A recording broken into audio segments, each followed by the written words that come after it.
الحمد لله رب العالمين أشهد أن لا إله إلا الله وحده لا شريك له وأشهد أن سيدنا ومولانا محمدا عبده ورسوله أما بعد فأعوذ بالله من الشيطان الرجيم بسم الله الرحمن الرحيم وَلَقَدْ فَتَنَّا قَبْلَهُمْ قَوْمَ فِرْعَوْنَ وَجَاءَهُمْ رَسُولٌ كَرِيمٌ أَنْ أَدُّوا إِلَيَّ عِبَادَ اللَّهِ إِنِّي لَكُمْ رَسُولٌ أَمِينٌ وَأَنْ لَا تَعْلُوا عَلَى اللَّهِ إني آتيكم بسلطان مبين وإني عذت بربي وربكم أن ترجمون وإن لم تؤمنوا لي فاعتزلون فدعا ربه أن هؤلاء قوم مجرمون فأسر بعبادي ليلا إنكم متبعون واترك البحر رهوا إنهم جند مغرقون كم تركوا من جنات وعيون وزروع ومقام كريم ونعمة كانوا فيها فاكهين كذلك وأورثناها قوما آخرين فما بكت عليهم السماء والأرض وما كانوا منظرين صدق الله مولانا العلی العظیم۔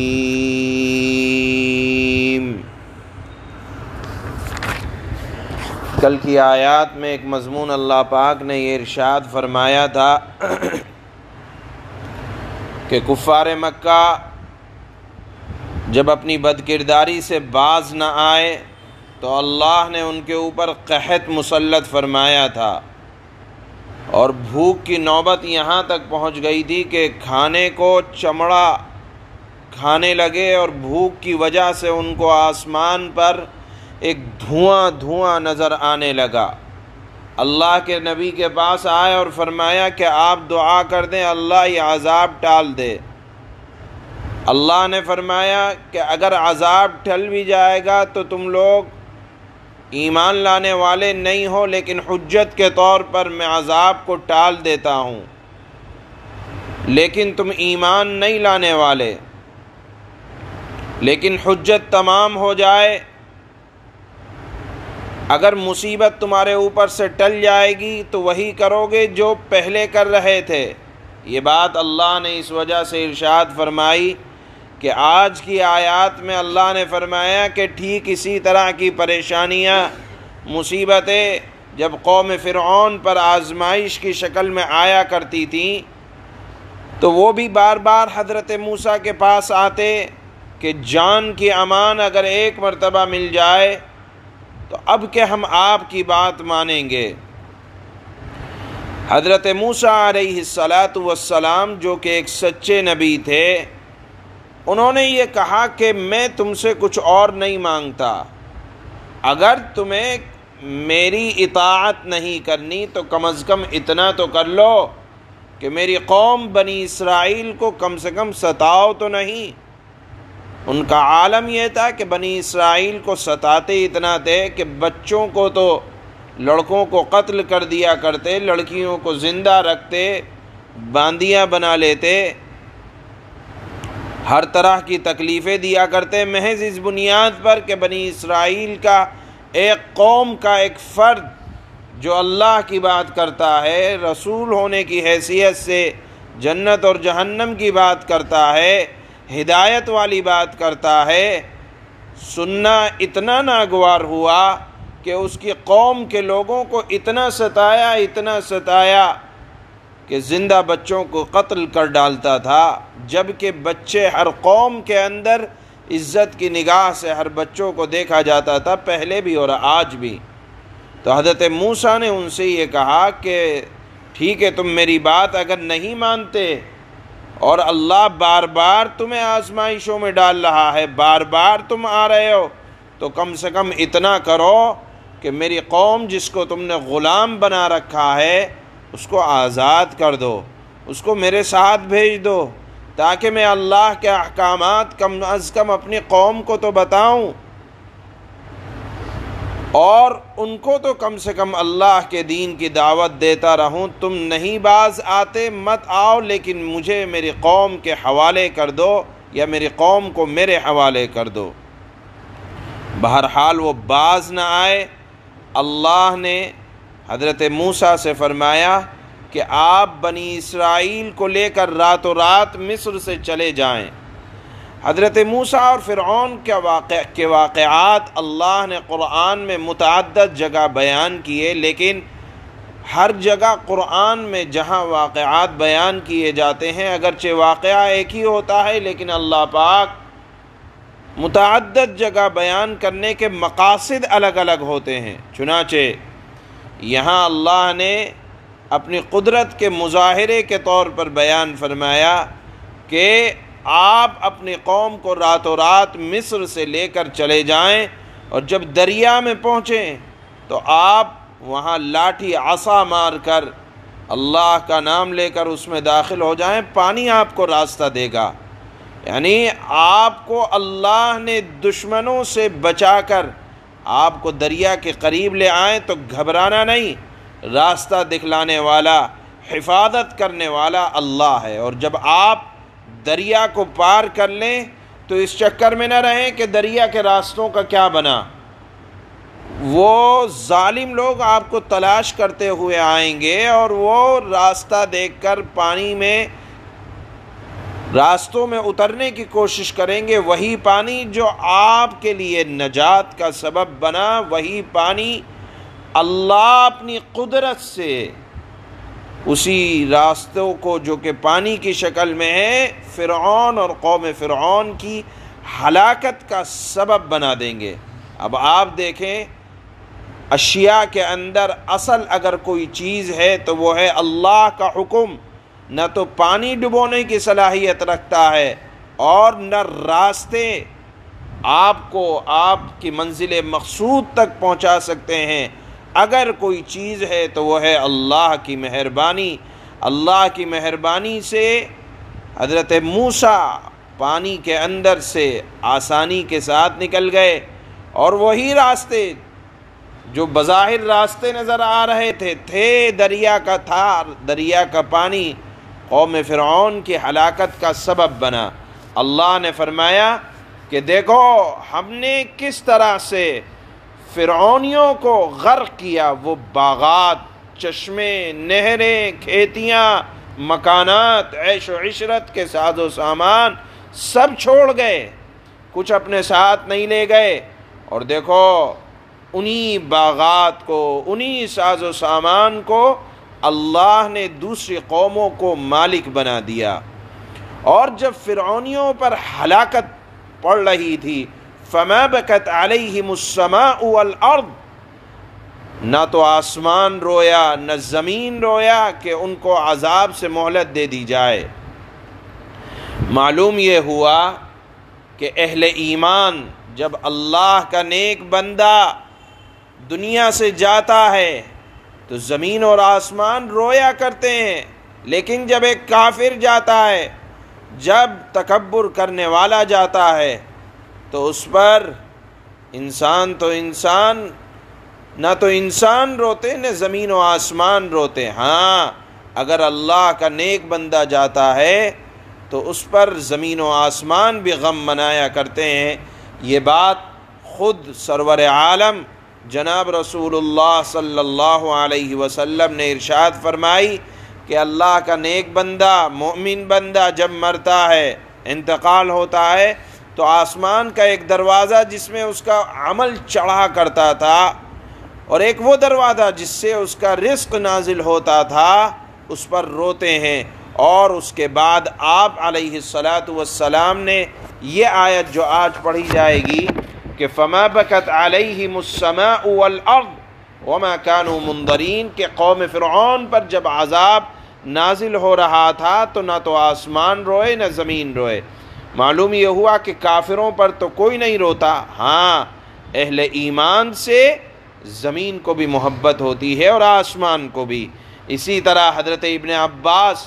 جو مفسر قرآن ہیں، اس آیت کی تفسیر کے تحت لکھتے ہیں کہ زمین مومن کے مرنے کے بعد 40 دن تک روتی ہے، اور حضرت علی نے تو فرمایا کہ جب مومن مرتا ہے، انتقال ہوتا ہے، تو زمین اس کے نماز پڑھنے کی جگہ اور آسمان میں اس کے عمل اور اوپر پڑھنے کی جگہ اس پر روتی ہیں۔ اسی لیے کہا جاتا ہے کہ اپنی عبادتوں کی جگہ بھی مختلف بنایا کرو، یا کم از کم اپنے گھر میں بھی نماز پڑھنے کی ایک جگہ بنایا کرو، کیونکہ جس جگہ پر مومن نماز پڑھتا ہے وہ جگہ بھی مومنوں سے محبت کرنے لگتی ہیں کہ اس نے ہمارے اوپر اپنی پیشانی جھکائی تھی۔ بہرحال حدیثوں میں اس بات کی صراحت ہے کہ مومن بندے سے زمین بھی محبت کرتی ہے اور آسمان بھی۔ یہ الگ بات ہے کہ آپ کو زمین اور آسمان کی محبت سمجھ میں نہ آئے، کیونکہ ہمارے اندر وہ شعور نہیں ہے کہ ہم ہر ایک کی تسبیح کو یا ہر ایک کے محبت کرنے کے انداز کو سمجھیں۔ ہاں یہ الگ بات ہے کہ اللہ نے زمین کے اندر بھی احساس رکھا ہے، آسمان کے اندر بھی احساس رکھا ہے، لیکن اس احساس کا ہمیں معلوم ہونا ضروری ہو، یہ بات کوئی ضروری نہیں ہے۔ بہرحال آج کی آیات میں اللہ پاک نے ارشاد فرمایا کہ ہر ظالم، ہر نافرمان جب مصیبت میں مبتلا ہوتا ہے تو اللہ یاد آتا ہے، توبہ کرتا ہے، اور وہ یہ چاہتا ہے کہ اگر یہ مصیبت ہٹ جائے تو میں راہ راست پر آ جاؤں گا۔ اللہ نے فرمایا کہ جو ضدی ہوتے ہیں، ہٹ دھرم ہوتے ہیں، اور بار بار رسول کی بات کے سمجھانے کے سمجھ میں نہیں آتا، تو اللہ کی طرف سے بھی پھر ہدایت نہیں ملا کرتی، جس طرح قوم فرعون کو نہیں ملی، جس طرح کفار مکہ جو ضدی تھے، ہٹ دھرم تھے، ان میں سے بھی بہت سے لوگوں کو نہیں ملی۔ اگر گناہ ہو جائے تو اس پر ضد اور ہٹ دھرمی نہیں دکھانی چاہیے۔ اللہ کی طرف سے اس ضد اور عناد کی وجہ سے اللہ ہدایت کو بھی سلب کر لیا کرتے ہیں، اور پھر جب مرتا ہے تو نہ زمین کو رونا آتا نہ آسمان کو رونا آتا۔ اللہ فرماتے ہیں وَلَقَدْ فَتَنَّا قَبْلَهُمْ قَوْمَ فِرْعَوْنَ وَجَاءَهُمْ رَسُولٌ كَرِيمٌ، اور ان سے پہلے یعنی مکہ والوں سے پہلے ہم نے فرعون کی قوم کو آزمایا تھا۔ اللہ کی یہ آزمائش ہر زمانے میں رہی ہے، اور اللہ جس طرح غیروں کو آزماتے ہیں اپنوں کو بھی آزماتے ہیں، اس لیے ہر وقت آدمی کو محتاط رہنے کی ضرورت ہے۔ اللہ نے فرمایا اور ان سے پہلے ہم نے فرعون کی قوم کو آزمایا تھا، اور ان کے پاس ایک معزز پیغمبر آئے تھے۔ ان پیغمبر کی تعلیم کیا تھی، دعوت کیا تھی ان کی؟ یہی دعوت تھی کہ ان ادو الی عباد اللہ انی لکم رسول امین۔ ان کا پیغام یہ تھا کہ اللہ کے بندوں کو میرے حوالے کر دو۔ کیوں حوالے کر دو؟ کہ میں تمہاری طرف ایک امانت دار پیغمبر بن کر آیا ہوں، اور ان کی دعوت یہ تھی کہ وَأَلَّا تَعْلُوا عَلَى اللَّهِ إِنِّي آتِيكُمْ بِسُلْطَانٍ مُبِينٍ، اور یہ کہ اللہ کے آگے سرکشی مت کرو، میں تمہارے پاس ایک کھلی ہوئی دلیل پیش کرتا ہوں۔ وَإِنِّي عُذْتُ بِرَبِّي وَرَبِّكُمْ أَن تَرْجُمُونَ، اور میں اس بات سے اپنے پروردگار اور تمہارے پروردگار کی پناہ لیتا ہوں کہ تم مجھے سنسار کرو۔ وَإِن لَّمْ تُؤْمِنُوا لِي فَاعْتَزِلُونِ، اور اگر تم مجھ پر ایمان نہیں لاتے تو مجھ سے الگ ہو جاؤ، یعنی اگر تم نہیں لاتے تو کم از کم میری قوم کو تو چھوڑ دو کہ میں اپنی دعوت کو ان کے درمیان پیش کروں، میرے قتل کے در پہ نہ ہو۔ فَدَعَا رَبَّهُ أَنَّ هَؤُلَاءِ قَوْمٌ مُجْرِمُونَ، پھر انہوں نے یعنی حضرت موسیٰ نے اپنے پروردگار کو پکارا کہ اے اللہ یہ فرعون اور قوم فرعون یہ مجرم لوگ ہیں۔ فَأَسْرِ بِعِبَادِي لَيْلًا إِنَّكُمْ مُتَّبَعُونَ وَاتْرُكِ الْبَحْرَ رَهْوًا إِنَّهُمْ جُنْدٌ مُغْرَقُونَ، اللہ نے دعا قبول فرمائی اور فرمایا کہ اچھا تم میرے بندوں کو لے کر یعنی بنی اسرائیل کو لے کر موسیٰ راتوں رات روانہ ہو جاؤ، تمہارا پیچھا ضرور کیا جائے گا اور تم سمندر کو ٹھہرا ہوا چھوڑ دینا، یقیناً یعنی جب راستے اس کے اندر سے بن جائیں اور تم پار ہو جاؤ